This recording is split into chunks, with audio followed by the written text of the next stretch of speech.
They weren't supposed to find it. Not in that place, not in that century, and certainly not in that shape. But a sealed stone arch, older than Crusader hands yet etched with Templar markings, was there buried deep beneath the Temple Mount. A gateway with no door, no hinges, no inscriptions, just silence. No record of it in Ottoman maps, none in modern excavations. It appears once, just once, in a surviving Templar map smuggled out of Jerusalem in 1291. Then, it vanishes. But here's the riddle. If the Templars didn't build it, why did they mark it? And if they did build it, what were they trying to keep in? Let that image linger. A quiet gateway sealed with purpose resting beneath the holiest ground on earth. We're not starting with answers, only a question that's waited 800 years for someone to ask it out loud. You've heard stories about the Templars before, how they fought in the Crusades, built fortresses across continents, and vanished in a storm of arrests and whispers. But that's not the story we're here to tell. This one doesn't begin in Paris or Acre. It begins below Jerusalem, below the Mount, where the Order's true obsession buried knowledge seemed to point toward something far stranger than relics. Over the next chapters, you and I will walk in the shadows of sealed doors, forgotten maps, and forbidden digs. We'll read between the lines of vanished manuscripts and modern scans. And by the end, you may never see Jerusalem the same way again. Because some believe the Templars found something below that city. Others believe they built something to hide it. Before we venture further into the shadows, take a moment to subscribe so you never miss a secret that history has tried to forget.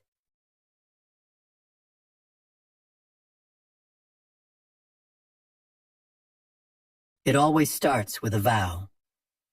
In this case, 9 men standing in the blinding heat of the Levant, making a quiet pact, not of war, but of search. In 1119, the Knights Templar were officially sanctioned to protect pilgrims traveling to the Holy Land. But let's be honest, 9 poorly armed French nobles weren't exactly a robust security force. No, their mission was something else. And their chosen base beneath the Al-Aqsa Mosque on the Temple Mount wasn't just about location. It was about what lay beneath it. This was not random. This was deliberate. The Temple Mount wasn't just sacred to Jews and Muslims. It was the legendary site of Solomon's temple whispered to house ancient knowledge and forbidden relics. And it just so happened that the Al-Aqsa complex rested exactly above where the Holy of Holies had once stood. Coincidence only if you believe in such things in Crusader politics. One little-known account by the chronicler William of Tyre, often skimmed over in mainstream texts, casually remarks that the Templars busied themselves with great industry under the foundations. That's not the sort of phrasing you use for knights drawing swords. That's the language of excavation. Quiet, methodical beneath the radar. And here's where things twist. While their charter claimed them as defenders of pilgrims, they took no pilgrims in. For 9 years. 9 full years of silence with no major campaigns, no battles, no reports, just the Temple Mount and whatever they were doing beneath it. A curious gap in the historical record, the kind that makes you squint a little harder. Some scholars argue that their focus on Jerusalem was spiritual, that the city itself was a symbol of their redemptive path. Fair enough. But there's a parallel interpretation almost too neat to ignore. That their founding in Jerusalem was always about the underground, not the sky. That the order was less a military brotherhood and more an archaeological task force in armor. Modern defenders of the mainstream narrative scoff at the idea. They argue that the Templars were elite warriors, not ancient treasure hunters. But those early years don't quite align with that image.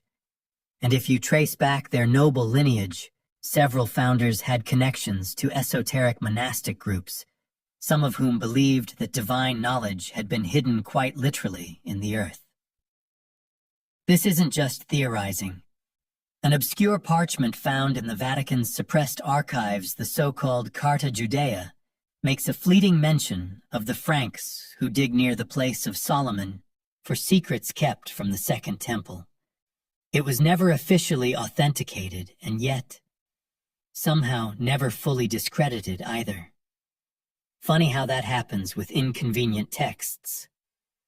Then there's the strange case of the Jerusalem Codex, now lost. According to a Jesuit scholar who briefly catalogued it before it disappeared in the late 17th century, it contained an illustration of a square stone room with curved markings on its walls, markings not Hebrew, Latin, or Arabic, and beneath it a familiar cross, the twin-barred insignia of the Templar seal. Why does any of this matter? Because it reframes everything we think we know about the Templars. If their origin wasn't rooted in defense but in discovery, then their entire trajectory takes on a different tone. Less about glory, more about secrecy. Less about victory, more about what was unearthed. This framing also helps make sense of their peculiar obsession with symbolism. The Order was never content with just swords and banners. They wove codes into architecture, encoded meanings into floor patterns, and seemed to speak in layers even in their official correspondence. For an organization allegedly focused on open warfare, they acted like monks in possession of a secret map. And then there's the map itself. The one fragment that set all of this in motion, the one depicting a sealed arch beneath the Temple Mount. If that map was indeed drawn by Templar hands, its creation would almost certainly date to this 9-year window. Which begs the question, did they find the gateway that early? Or did they merely sense its existence, waiting in the stone? All roads seem to spiral back to that first quiet decade in Jerusalem. No battles, no honors, no glory, just dust shadows and stone, which when you think about it, may have been exactly what they wanted. Because if you were tasked with guarding a doorway beneath the holiest site on earth, one not meant to be opened, you wouldn't want anyone to hear what you were doing either.